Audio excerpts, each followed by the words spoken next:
Romanos capítulo 1, versículos 1 y 2, dice: Pablo, siervo de Jesucristo, de Yeshua HaMashiach, llamado a ser apóstol, apartado para el evangelio de Dios, que él había prometido antes por sus profetas en las Santas Escrituras, acerca de su Hijo, nuestro Señor Yeshua, el Mesías, que era del linaje de David según la carne. Bueno, hasta ahí.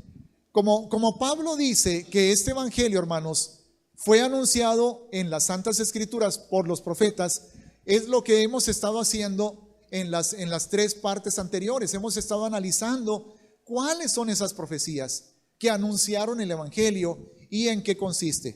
Entonces, solamente como un repaso así bien rápido, ya hemos visto 4 puntos proféticos del evangelio, que sabemos que evangelio es buenas nuevas y que se trata de que Yeshua vino a salvarnos. ¿Alguien puede decirme un versículo que resuma, y es famoso y todos se lo saben de memoria, que resuma el evangelio? Un solo versículo. Ahí está.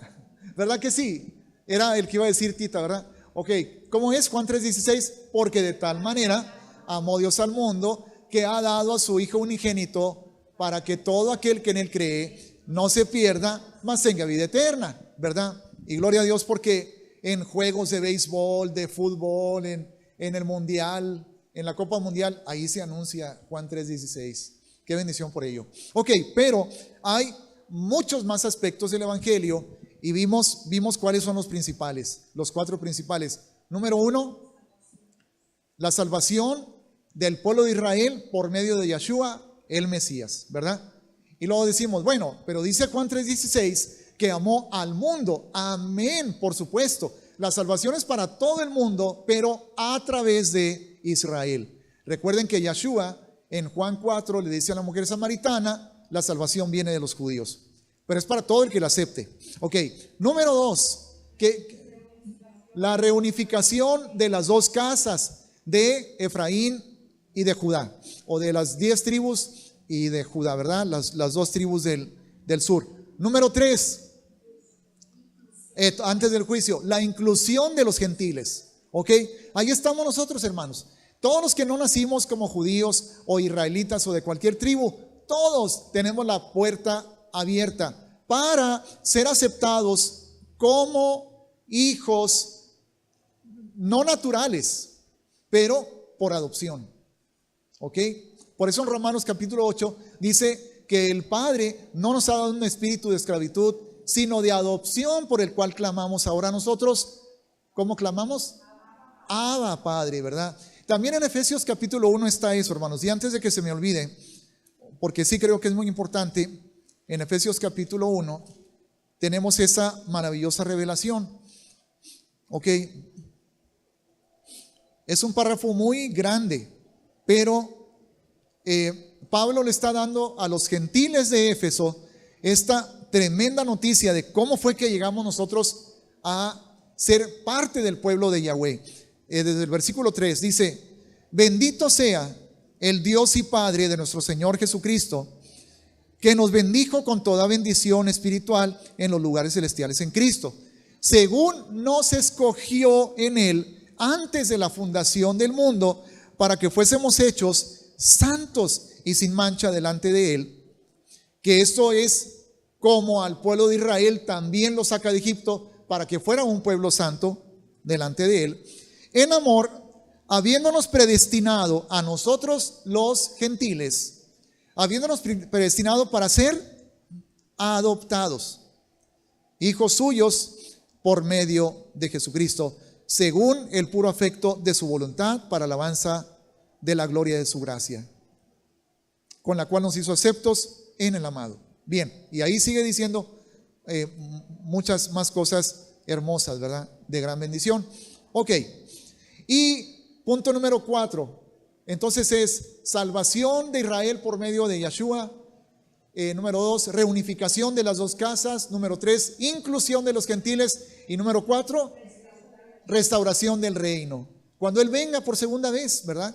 Cuando ponga sus pies en el monte de los olivos. Ok, vamos entonces, hermanos, a otro pasaje profético que nos revela otro aspecto maravilloso del Evangelio, que es Ezequiel 36, por favor. Ezequiel 36,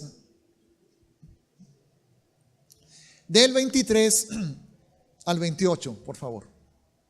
Ok, dice en el versículo 23, dice Yahweh: y santificaré mi nombre profanado entre las naciones.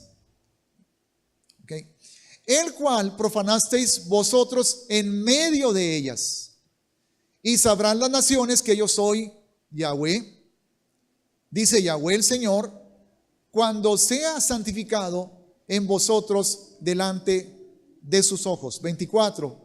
Y yo os tomaré de las naciones y os recogeré de todas las tierras y os traeré a vuestro país. Ok, hay un periodo de dispersión. Hay un periodo de dispersión. ¿Por qué? Porque Israel fue desobediente, porque se rebelaron, porque no guardaron los mandamientos de Yahweh, porque idolatraron, y sobre todo, el peor pecado de todos que cometió Israel, el peor de todos. ¿Cuál fue?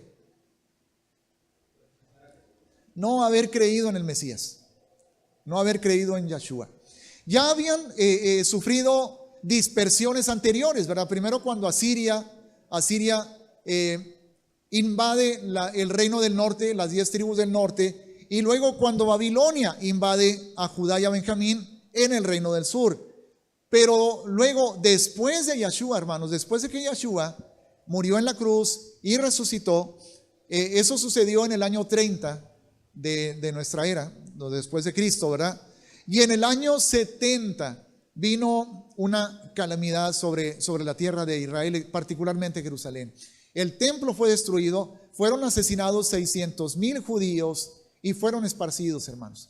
No todos, pero luego en el año 124 hubo otra rebelión de parte de los judíos, otra invasión y otra aniquilación de los judíos ahí en la tierra de Israel. Entonces, a partir de entonces, de por ahí el año 124 de nuestra era, los judíos ya no existieron. Israel ya no existió como país. Ya no existió como país. ¿Y dónde vivieron? Si ya no tenían país, ¿dónde vivieron? Esparcidos en Asia, en Europa, más adelante en América, ¿verdad? Pero vivieron en diferentes naciones. Entonces, principalmente Asia y luego Europa, porque de Asia, primero se fueron a Asia, por lo de Asia fueron perseguidos y luego a Europa.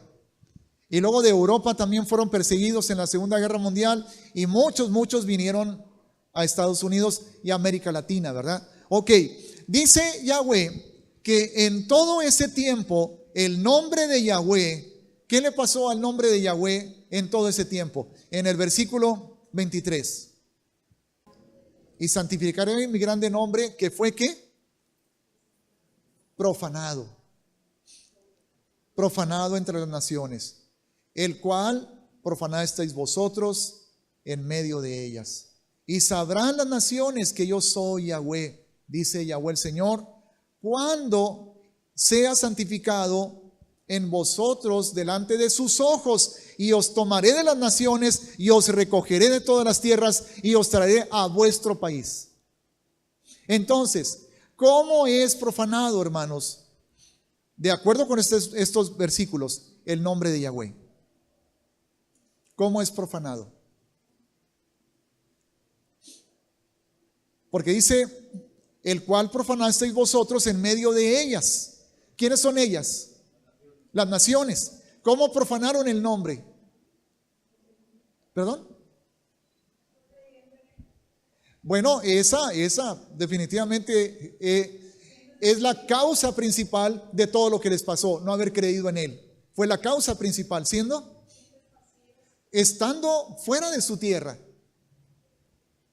Porque Yahweh había jurado que les daría esa tierra por los siglos de los siglos y para siempre y por la eternidad. Pero entonces ya no están en la tierra. ¿Dónde queda la promesa? ¿Dónde queda la fidelidad de Yahweh? Entonces el nombre es profanado. Y es profanado porque son contados, así lo dice la palabra en el Antiguo Testamento, pero luego los apóstoles lo aplicaron a sus vidas, ¿verdad? En Hechos capítulo, no, en Hechos, no me acuerdo qué capítulo, donde dice, somos contados como ovejas de matadero. O sea, nos persiguen, hacen con nosotros lo que quieren, nos desprecian, nos expulsan, nos despojan, nos ultrajan. Y el nombre de Yahweh está siendo profanado.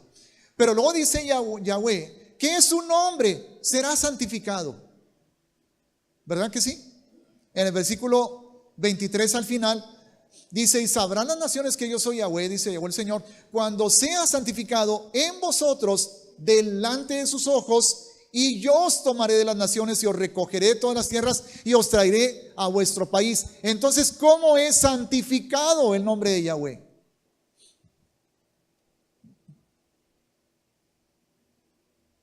En Israel, cuando regresan a su país. ¿Por qué? Porque entonces se hace manifiesta la promesa. Se materializa el pacto, la promesa. Entonces se testifica, ¿qué cosa?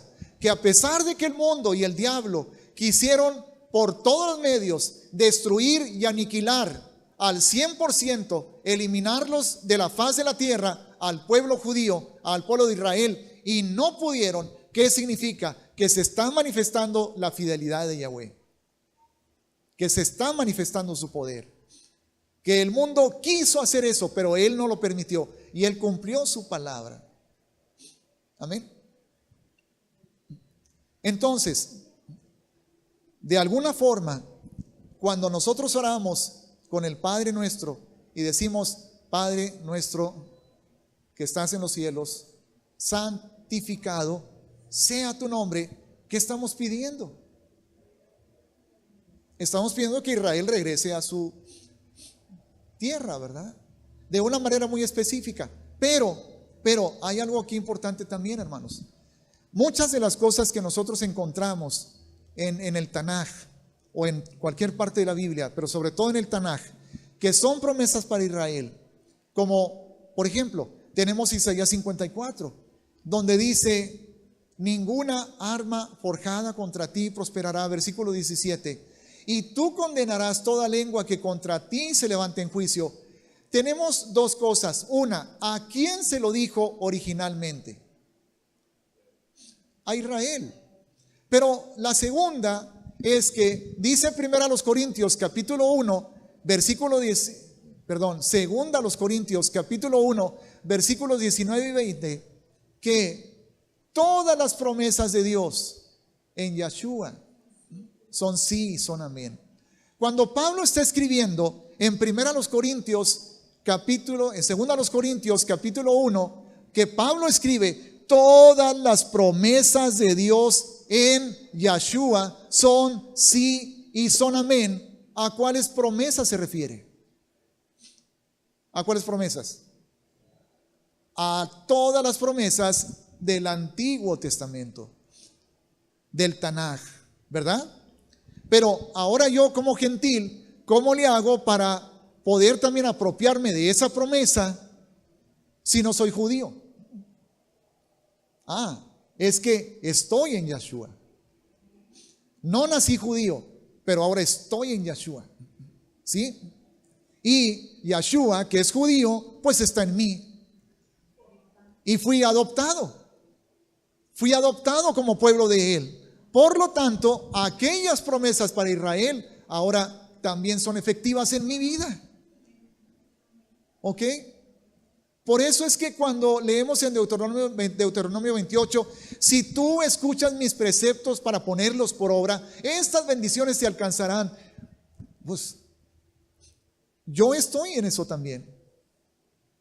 Y yo también soy llamado a obedecer sus preceptos y a poner en práctica sus mandamientos, y puedo esperar el cumplimiento de cada una de esas promesas. ¿Sí o no? ¿Por qué? Porque estoy en Yahshua. No se trata de apropiarme de algo que no es mío. Hay ciertas cuestiones que yo no puedo tomar. ¿Cómo qué? Yo no me siento obligado a regresar a Israel, ¿verdad? A menos que el Señor me lo diga. Pero yo no quisiera, la verdad. Así de visita, como turista, sí estaría bien. Pero ya vivir allá, no. No estoy obligado a eso, porque no soy genéticamente, biológicamente, no soy judío. Nomás tengo 4% y no creo que sea suficiente para tenerme que ir allá, ¿verdad? Entonces, no tomo eso para mí, ¿verdad? Pero cuando estoy orando y diciendo, sea santificado tu nombre, Abba, de alguna manera estoy pidiendo, Señor, que tu pueblo regrese, el aliyá. Y gracias a Dios por los ministerios que están ayudando en eso. Pero, otra cosa, no es tanto que el nombre de Yahweh sea santificado porque el pueblo esté o no esté en Jerusalén o en Israel. Es que el nombre de Yahweh es santificado porque cumplió la promesa. Cumplió la promesa. Mostró su fidelidad. Porque la palabra del Señor dice, sea todo hombre mentiroso y solo Dios verás. Habló y no lo hará, dice la palabra, que no me acuerdo dónde, pero así dice un versículo en la Torá. Habló y no lo hará. Lo dijo y no cumplirá. ¿Qué significa eso, hermanos? Que cuando la Biblia habla de que Dios no es hombre para que mienta, ni hijo de hombre para que se arrepienta, no se refiere a que diga una cosa que no es verdad. Como por ejemplo, si yo digo, hermanos, este termo es blanco, van a decir, ay, pues el pastor ya tiene que cambiar de lentes o algo, ¿verdad? Porque yo lo veo negro, ¿verdad? Entonces, o si yo les dijera, hermanos, hoy es lunes, estaría mintiendo, ¿verdad? Entonces, cuando la palabra dice que Dios no es hombre para que mienta, ni hijo de hombre para que se arrepienta, no se refiere al hecho de decir una cosa que no es verdad, que claro que el Señor no hace eso. Se refiere al hecho de prometer algo y no cumplirlo. A eso se refiere la palabra. Mentir significa decir, te voy a ayudar, te voy a sanar, voy a suplir tu necesidad. Si tú guardas mis mandamientos y eres fiel a mí y me honras, yo voy a hacer esto. Y luego que el Señor no lo haga, entonces eso sería mentira. Que el Señor no cumpla su promesa sería mentira. Por lo tanto, dice Hebreos, no recuerdo el capítulo, pero dice que Él juró por sí mismo. No habiendo un hombre más alto por el cual jurar, Él juró por sí mismo y nos dio promesas. Entonces, ¿cómo se santifica el nombre de Yahweh? Bueno, así como se santifica cuando Él cumple su promesa de regresar a Israel, a su tierra, porque se la prometió a Abraham, a Isaac y a Jacob, que les daría esa tierra y a su descendencia para siempre. Entonces, cumpliéndose esa promesa, el Señor es santificado. Pero de la misma manera, hermanos, el nombre de Yahweh es santificado cuando en nuestras vidas se cumplen sus promesas. Porque si yo predico que Yahweh sana y da paz y fortalece y levanta y redime, y de alguna manera mi vida demuestra, proyecta todo lo contrario, Él no está siendo glorificado. Y no es que yo ponga esas manifestaciones como condiciones para servirlo o amarlo u obedecerlo o bendecirlo. Yo lo voy a servir y amar y obedecer, pase lo que pase, pero Él ha dado promesas. Y su nombre es glorificado cuando esas promesas se cumplen en nosotros. Claro que lo vimos hace, no recuerdo si 1 o 2 sábados, cuando veíamos el caso de Zacarías, el papá de Juan, el Bautista, que ya era viejo, su mujer era estéril, y cuando estaba ministrando en el turno que le tocó en el templo en Jerusalén, delante del Señor con el incienso de las oraciones, se le apareció un ángel y le dijo: Zacarías, tus oraciones han sido escuchadas, tu esposa y tú van a tener un hijo. ¿Qué está pasando ahí? Se está respondiendo la oración, ¿verdad? ¿Cuánto tiempo habrían tenido ellos de estar orando por esa petición, por un hijo, si ya estaban viejos, ¿verdad? Y ella era estéril. Bueno, pero la oración de Zacarías era que el Señor sanara esa esterilidad y ella pudiera tener un hijo. ¿Cuánto tiempo habrían estado orando? ¿30 años? ¿40 años? Porque seguro esa era la petición de ellos desde que se casaron jóvenes. Pero no importó. En el tiempo correcto, Yahweh respondió esa oración y cumplió su promesa. Amén. Lo mismo pasó con Abraham y Sara, ¿verdad? Ok, gloria a Dios. Bien, seguimos leyendo en Ezequiel, hermanos, capítulo 36, y estamos en el versículo 25. Esparciré sobre vosotros agua limpia y seré limpiados de todas vuestras inmundicias. ¿Qué representa el agua? Bueno, si vamos a también Efesios, capítulo 5, es lo que estoy entendiendo en la palabra, ¿verdad? Vamos a Efesios capítulo 5, en el versículo 25 y 26. Dice la palabra: maridos, amad a vuestras mujeres, así como el Mesías amó a la iglesia y se entregó a sí mismo por ella, para santificarla. Santificar, hermanos, quiere decir purificar y apartar. No quiere decir salvar. ¿Ok? Somos salvos, somos redimidos, somos justificados por su sangre, por fe, por gracia, por lo que Yahshua hizo por nosotros. Y cuando nosotros ponemos nuestra confianza en ese sacrificio, en su sangre, en su muerte y en su resurrección, y lo confesamos como el Señor de nuestras vidas, creyendo que Yahweh lo levantó de los muertos, somos salvos. Pero aquí está hablando de santificarnos, porque en la salvación somos perdonados, justificados. Y si una persona que recibe a Yahshua con el corazón sincero, como el ladrón que estaba crucificado a un lado del Señor, y unos instantes después muere, esa persona se va a la presencia del Padre, porque fue salvo, porque sus pecados fueron perdonados, porque recibió la justicia de Yahshua, pero no fue santificado. ¿Cómo es eso?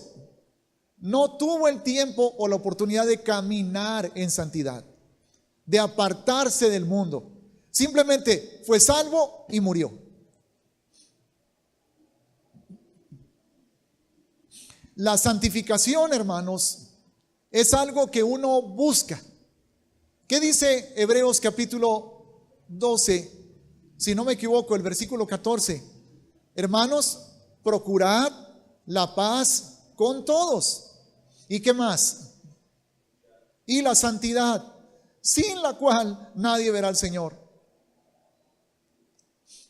Pero la santidad es algo que se recibe por fe, como la salvación, o se procura. Se procura. ¿Ok? La santidad es algo que se procura, en lo que buscamos caminar. Ok, y entonces dice aquí en Efesios 5,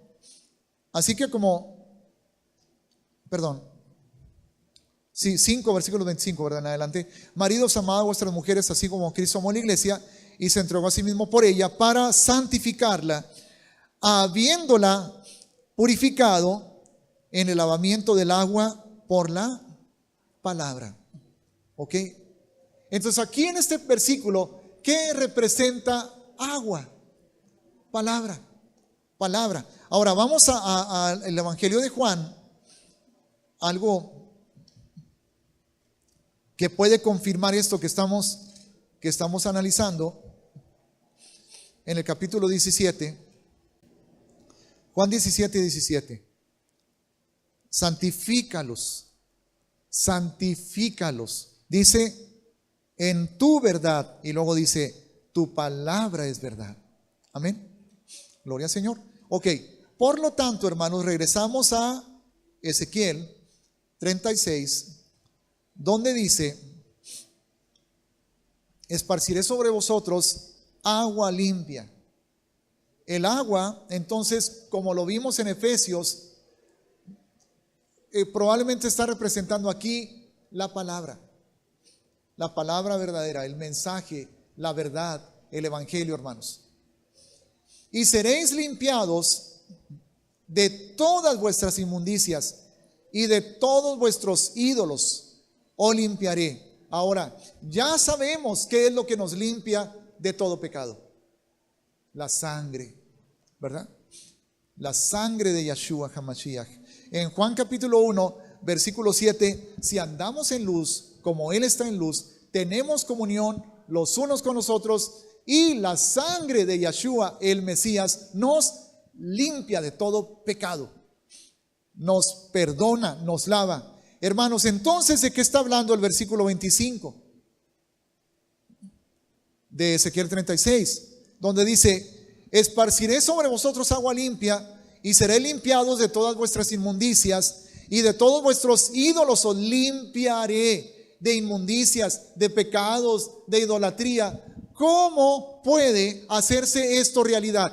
¿Cómo puede esto cumplirse? Porque recuerden, hermanos, que esto está escrito en Ezequiel cientos de años antes de la venida del Mesías. Entonces, ¿cómo es que se supone que eso se va a cumplir para Israel? ¿Cómo va a suceder? ¿O a qué equivale? A que crean en Yeshua, que sean lavados en la sangre de Yeshua. Aquí está hablando de la salvación por medio del Mesías, no está hablando de ninguna otra cosa. Esta promesa, hermanos, para Israel, de ser santificados, de ser limpios de sus inmundicias, es imposible que se cumpla de otra manera. No se puede. Solo por la sangre del Mesías. Por lo tanto, aquí está anunciando, hermanos, salvación, ¿verdad? Para Israel. Y esa salvación son buenas noticias, ¿o no? Por lo tanto, ese es porque evangelio significa buenas noticias. Entonces, lo que estamos leyendo aquí en Ezequiel 36, versículos 25 y 26, ¿qué es, hermanos? Aquí se está profetizando acerca de ¿qué? ¿Estas son buenas noticias? ¿Y el evangelio qué es? Buenas noticias. Por lo tanto, aquí se está profetizando ¿qué cosa? El evangelio. Aquí se está profetizando el evangelio. ¿Y qué dice Romanos, hermanos? Capítulo 1, versículo 1 y 2. Pablo, siervo de Jesucristo, llamado a ser apóstol, apartado para el evangelio de Dios, que él había prometido antes, por sus profetas, Ezequiel, Isaías, Zacarías, los Salmos, Moisés, en la Torá, el evangelio que él había prometido en las santas escrituras, por sus profetas en las santas escrituras. O sea, este es el evangelio. Aquí estamos leyendo el evangelio, hermanos. ¿Ok? Por lo tanto, el evangelio no está contenido exclusivamente en el Nuevo Testamento. El evangelio no está contenido exclusivamente en el Nuevo Testamento. Está contenido tanto en el Antiguo como en el Nuevo Testamento, ¿verdad? ¿Y son contrarios?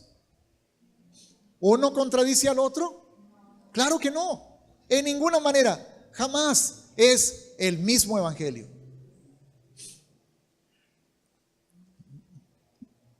Por eso en Gálatas, capítulo 1, cuando Pablo dice: hermanos, si alguien viene, aunque sea de parte de nosotros, o un ángel del cielo, o yo mismo, y les anuncia un evangelio diferente, no le crean, sea anatema.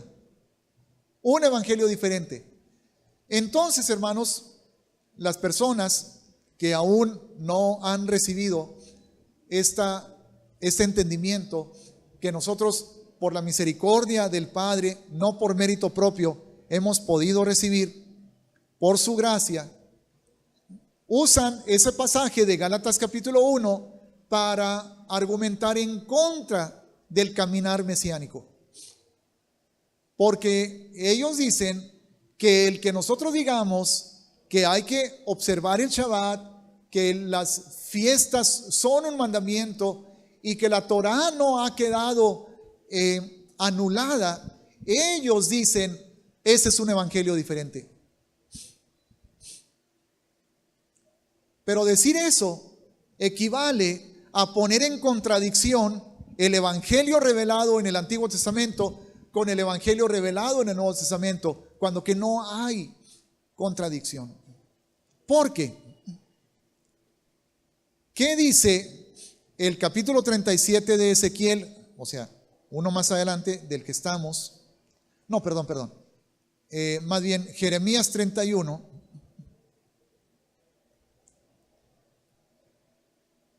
Versículo 31. Donde dice: he aquí vienen días, dice Yahweh, en los cuales haré nuevo pacto con la casa de Israel y con la casa de Judá. No como el pacto que hice con sus padres el día que tomé su mano para sacarlos de la tierra de Egipto, porque ellos invalidaron mi pacto, aunque fui yo un marido para ellos, dice Yahweh. Porque este es el pacto que haré con la casa de Israel después de aquellos días, dice Yahweh. Y esto que estamos leyendo aquí, hermanos, es evangelio. En Jeremías 31, daré mi ley en su mente y la escribiré en su corazón, y yo seré a ellos por Dios y ellos me serán por pueblo.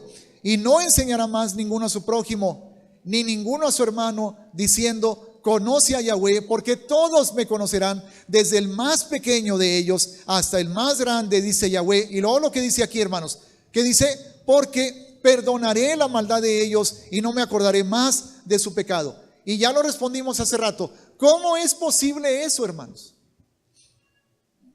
¿Cómo es posible que los pecados sean perdonados y el Señor ya no se acuerde más de ellos? ¿Qué tiene que pasar para que eso sea verdad? Que crean en Yeshua, que reciban su sangre. De otra manera no puede pasar. Es imposible. Los pecados no van a ser perdonados por guardar el Shabbat, hermanos. Los pecados no van a ser perdonados por celebrar las fiestas. Ahorita no hay templo, pero el pueblo judío ya tiene todo listo para la construcción del templo. Nada más que se quite un que otro obstáculo político, religioso, y se construye el templo. Y cuando se construya, ellos van a volver a ofrecer sacrificios. Ellos creen que lo van a hacer delante de Yahweh, pero van a volver a ofrecer sacrificios. Y cuando vuelvan a ofrecer esos sacrificios, la sangre de los sacrificios va a limpiar los pecados del pueblo. Absolutamente no. Y estarán engañados, hermanos, porque no han creído en el Mesías. Entonces, cuando habla de perdón de pecados, cuando habla de que el Señor no se acuerda más de sus iniquidades, es igual que con nosotros. La única manera en que eso puede ocurrir es creyendo en Yeshua.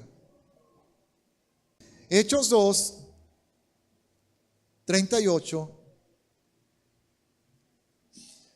Pedro les dijo: arrepentíos y bautícese cada uno de vosotros en el nombre de Yeshua el Mesías para perdón de los pecados. ¿Cómo pueden ser perdonados los pecados? Solamente creyendo en Yeshua y arrepintiéndose. Para perdón de los pecados, y recibiréis el don del Espíritu Santo. Y luego el 39 dice: porque para vosotros, ¿a quién está hablando? A los judíos, es la promesa, y para vuestros hijos, y para todos los que están lejos. ¿Quiénes estaban lejos? Las tribus esparcidas. Y aún nosotros, hermanos, también nosotros estábamos lejos, aunque no seamos de las tribus esparcidas, pero es para todo el mundo. ¿Ok? ¿A cuál promesa se refería? A Jeremías 31. Perdonaré sus pecados. Entonces, si regresamos a Jeremías 31, ¿en qué consiste el evangelio? Versículos 31 al 34, en que los pecados son perdonados, ¿verdad? Pero ¿qué pasa con la ley cuando se cumple el evangelio? Cuando viene Yeshua, cuando derrama su sangre, y a todo el que clama a él y cree en su nombre es limpio de sus pecados. ¿Qué pasa con la Torá? ¿Se anula? No. ¿Qué pasa con ella? Se escribe en sus corazones, se graba en su mente y en sus corazones. Dice el 33: daré mi ley en su mente y la escribiré en su corazón. Ok, ese es el evangelio, hermanos, que anuncian los profetas. Pablo en Romanos capítulo 1 dice: yo anuncio el evangelio que los profetas anunciaron. O sea, no está anunciando Pablo un evangelio diferente. No está anunciando Pablo un evangelio diferente. Pablo dijo: el que venga y anuncie un evangelio diferente, ese sea anatema.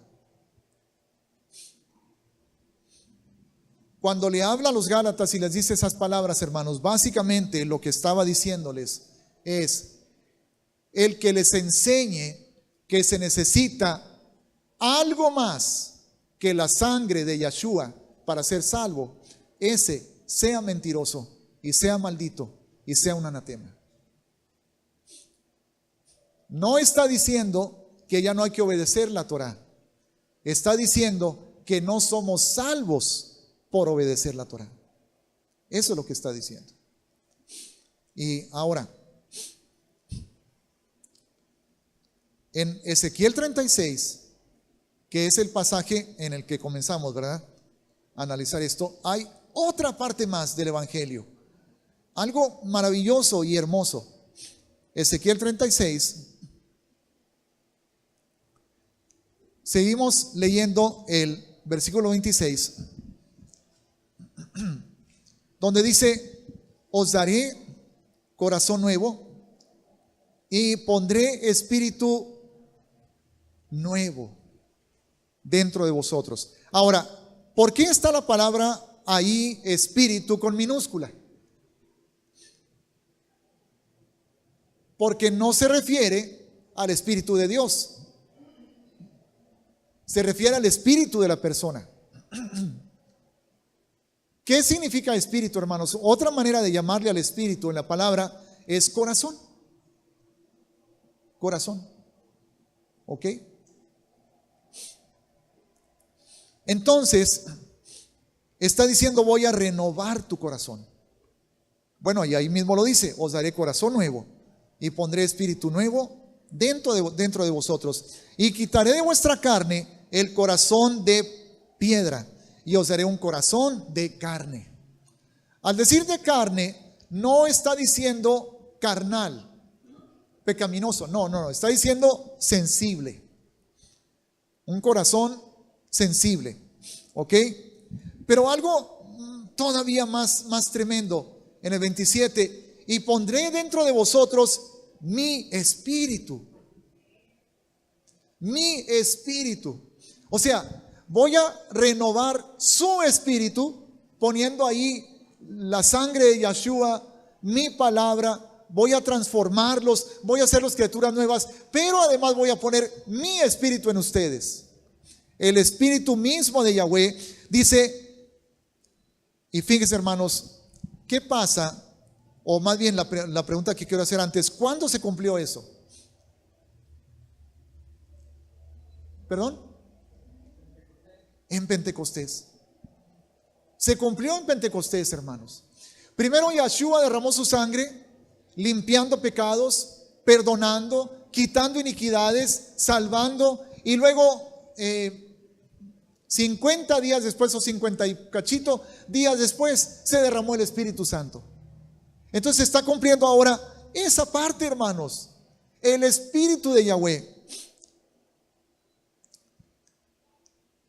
en Pentecostés. ¿Qué pasó con la Torá? ¿Qué pasó con la ley cuando el Espíritu de Yahweh se derramó? Cuando la sangre de Yeshua se derramó en la cruz, cuando murió, cuando resucitó, y luego cuando el Espíritu Santo se derrama en Pentecostés, ¿qué pasó con la Torá? ¿Se anuló? ¿Qué dice aquí? Y pondré dentro de vosotros mi espíritu, y como consecuencia, ¿qué cosa? Haré que andéis en mis estatutos y guardéis mis preceptos y los pongáis por obra.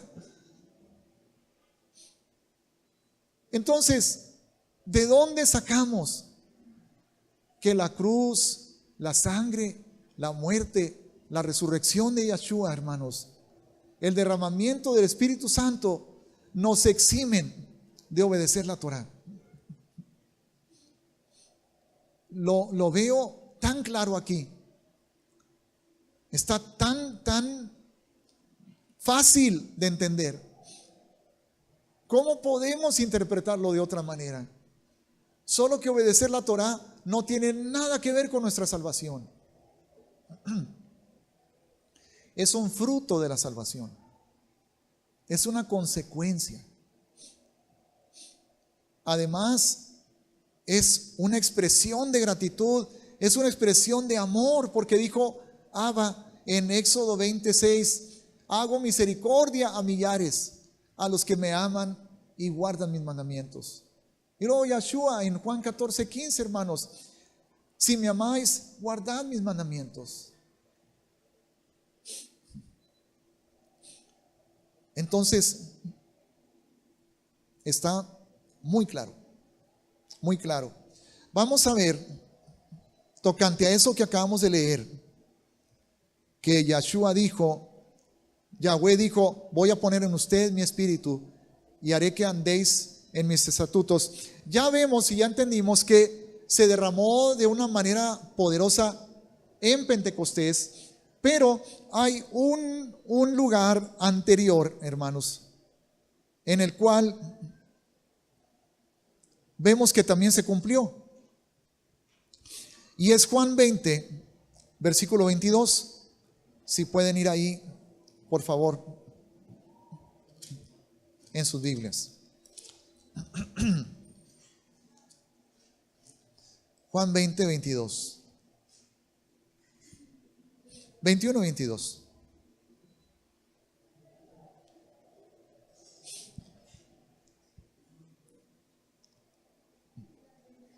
Entonces Yeshua les dijo otra vez,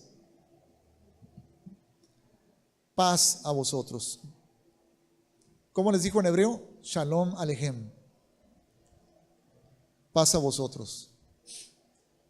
Como me envió el Padre, así también yo os envío. Y habiendo dicho esto, sopló y les dijo, recibid el Espíritu Santo. Entonces ahí está dándoles el Espíritu Santo. Ahí está cumpliendo Yeshua, hermanos. Ezequiel 36, 27. Eso es algo nuevo. Me refiero yo a que es algo nuevo antes, porque antes de Yeshua, el israelita, el judío, no tenía el Espíritu Santo adentro.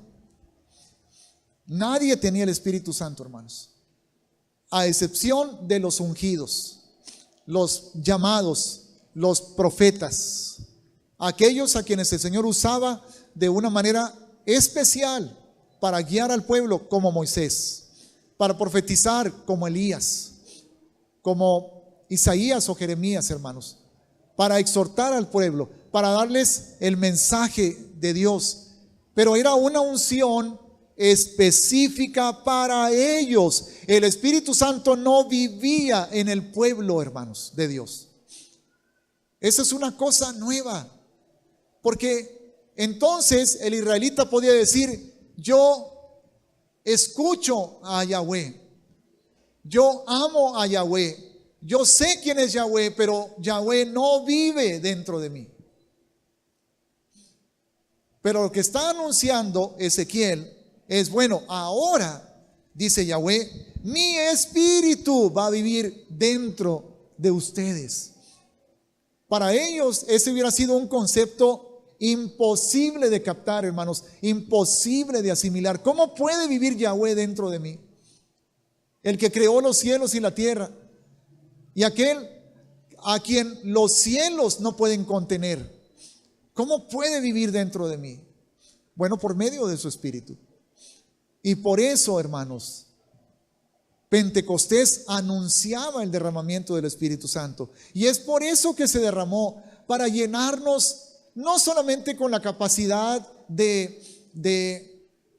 casi siempre tomamos, hermanos, la llenura del Espíritu Santo como que, hablamos lenguas, sanamos enfermos, ¿verdad? Todo eso. Y es verdad. Es parte de lo que sucede cuando somos llenos del Espíritu Santo. Pero eso no es lo principal. Lo principal es: la naturaleza de Yahweh vive en mí. Y esa naturaleza, el corazón de Yahweh, su presencia en mí a través de Yahshua, su espíritu en mí, es lo que me hace, me mueve a obedecerlo, a amarlo, a ser fuerte, a estar firme en su palabra, a meditar en su palabra, a obedecer sus mandamientos, a caminar en santidad. Gloria a Dios, hermanos, por las señales y las maravillas y los prodigios y los milagros y las lenguas y las sanidades y los dones de profecía. Pero eso está en segundo lugar, hermanos. Más importante que eso es el caminar en santidad. Y no podemos si no tenemos el Espíritu de Yahweh en nosotros. Porque fíjense lo que está diciendo el versículo 27. Y pondré dentro de vosotros mi espíritu. Y como consecuencia de que mi espíritu va a estar dentro de ustedes, van a andar en mis estatutos. Van a guardar mis preceptos y los van a poner por obra. ¿De qué acusó constantemente Yahweh al pueblo de Israel? De ser rebeldes, desobedientes, duros de cabeza, idólatras, incrédulos. Y no ellos solamente, hermanos, todos somos así. Pero la manera en que el pueblo de Israel puede, o el que cree y conoce a Yahshua y ha sido salvo por la sangre de Yahshua, puede vivir y caminar realmente en obediencia, es con la fuerza, con el poder, con la gracia, con la capacitación del Espíritu Santo, hermanos. Porque es Él mismo, es su naturaleza en nosotros. Así que si alguien no está seguro de estar lleno del Espíritu Santo, solo pídalo. ¿No dijo Yahshua: si vosotros siendo malos sabéis dar buenas dádivas a vuestros hijos? Porque qué padre a un hijo que le pide un pan le da una piedra, o un no sé qué, en lugar de eso le da una serpiente. Nadie, ¿verdad? Porque ustedes aman a sus hijos y quieren lo mejor para ellos. ¿Cuánto más vuestro Padre que está en los cielos dará el Espíritu Santo al que lo pida? Al que lo pida. No que: pastor, ¿podrá imponer manos sobre mí para que reciba el Espíritu Santo? Y no está mal que se haga, se puede hacer. Pero si tú piensas que esa es la única manera en que lo puedes recibir, estás equivocado. Es tú pedirlo al Padre y Él te lo da. Así de sencillo.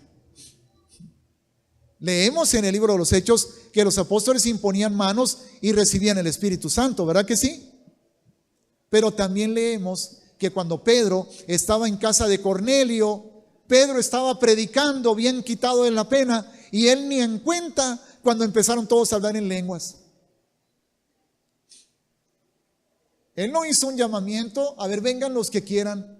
Empezaron a hablar en lenguas, así nomás. Wow.